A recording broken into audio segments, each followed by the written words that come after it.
భూమి రోడ్డు మీద ఏడుస్తూ నడుస్తూ వెళ్తుంది. అప్పటికే అపూర్వ చెప్పిన రౌడీలు ఆమెను వెంబడిస్తారు. భూమి ఇది గమనించి వెంటనే పరిగెత్తడం ప్రారంభించింది. రౌడీ గట్టిగా కేకలు వేస్తూ పట్టుకోండిరా! ఈరోజు ఈ అమ్మాయి తప్పించుకోవద్దు. ఎలాగైనా చంపేయాలి అని అంటాడు. భూమి భయంతో వెనక్కి చూసి పరుగులు పెడుతుంది. రౌడీలు మరింత వేగంగా పరిగెడతారు. ఇంతలో భూమి ఒకచోట అలసట వచ్చి ఆగిపోతుంది. రౌడీలు భూమిని చంపటానికి ప్రయత్నిస్తారు. ఇక ఇంట్లో గగన్ వాళ్ళమ్మ గగన్తో గొడవ పడుతూ ఉంటుంది.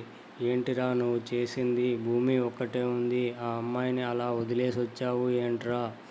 నేను ఒంటరిగా ఉన్నప్పుడు నువ్వు మీ చెల్లి నాకు తోడుగా ఉన్నారు. కానీ ఇప్పుడు భూమికి ఎవరూ లేరు. నీకు అలా వదిలిపెట్టి రావటానికి మనసెలా వచ్చిందిరా అని అంటుంది. ఇంతలో గగన్ నేను నిజంగా భూమిని ప్రేమించానమ్మా అని అంటాడు. అయితే నిజంగా నువ్వు గగన్ని ప్రేమిస్తే మరి ఎందుకు వదిలిపెట్టి వచ్చావురా అని గగన్ వాళ్ళమ్మ గగన్ని అడుగుతుంది. భూమి కోర్టులో శరత్చంద్ర కూతురు అని చెప్పింది కదమ్మా! అప్పుడే నా ప్రేమ తన మీద చచ్చిపోయింది అని గగన్ వాళ్ళమ్మతో అంటాడు.